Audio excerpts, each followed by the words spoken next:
Back when I first started in '75, we had more probate administrations. Revocable living trusts weren't as popular, but revocable living trusts have become more in vogue.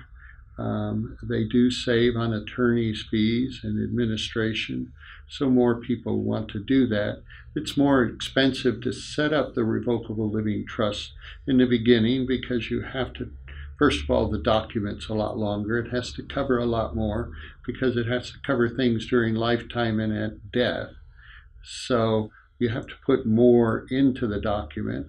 Also, you have to transfer assets into the trust, and often we help the client to make those transfers, especially if it's real estate.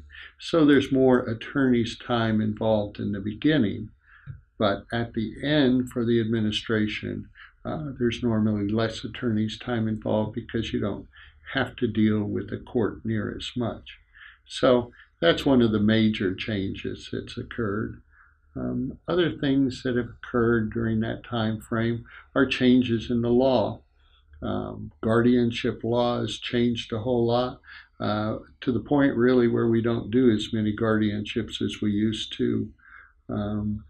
Use of powers of attorney, we used to use those a lot more.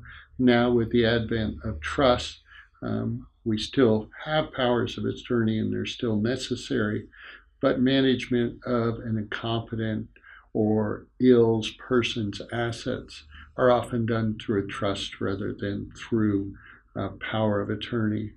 Handling real estate has been pretty much the same, still mainly done with title insurance companies. All those sellers in the past used to use attorneys a lot more, and now realtors handle a lot of it directly with the title insurance company. Often realtors will tell the client they don't really need an attorney. Those are some of the things that have changed in our area of business. Another thing there's been a drastic change in are estate taxes or death taxes. Back when I was first starting, only $60,000 could pass free of federal estate tax. Now, like I said, it's up to $5.4 million. And if you're married, you could really double that when the second spouse dies. So we don't have near the situation with estate tax planning we used to. We used to have to set up complicated wills, complicated trusts that had trusts that continued upon the death of the first spouse for the benefit of the second, but tried and insulate some of the assets from estate taxes. But we don't have as much of that anymore, so that's changed the practice also.